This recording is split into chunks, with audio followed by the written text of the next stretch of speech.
Cornelius adalah seorang perwira dalam pasukan Romawi.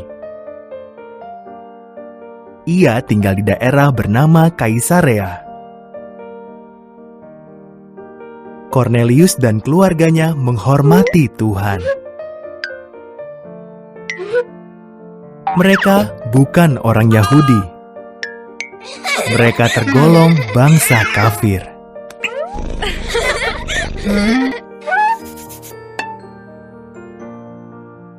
Cornelius mendapat penglihatan. Seorang malaikat berkata, "Tuhan mendengar doa-doamu, dan Dia tahu kau suka menolong orang miskin. Utuslah orang ke Yope untuk membawa Petrus ke sini." Cornelius pun patuh. Esoknya di Yope, Petrus sedang berdoa di atap rumah. Dalam penglihatan, ia melihat sehelai kain lebar turun dari surga. Kain itu penuh binatang. Ada suara, "Sembelihlah ini Petrus, lalu makanlah."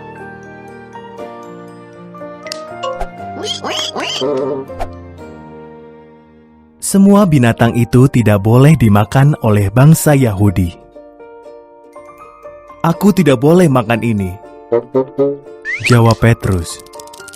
"Tapi kalau aku berkata semua ini boleh dimakan," sahut suara itu, "berarti semua ini baik adanya." Saat itulah orang-orang utusan Cornelius tiba.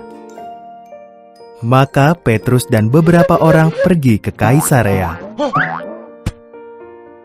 Rumah Cornelius dipenuhi teman-teman dan keluarganya yang ingin sekali mendengar Petrus berbicara.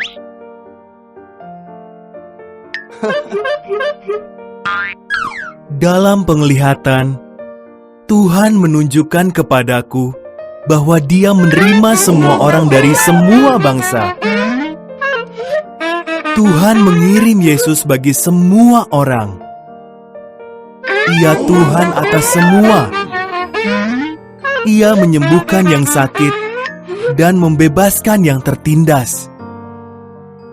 Ia disalibkan, lalu bangkit dari kematian. Setiap orang yang percaya kepadanya akan diampuni dosanya.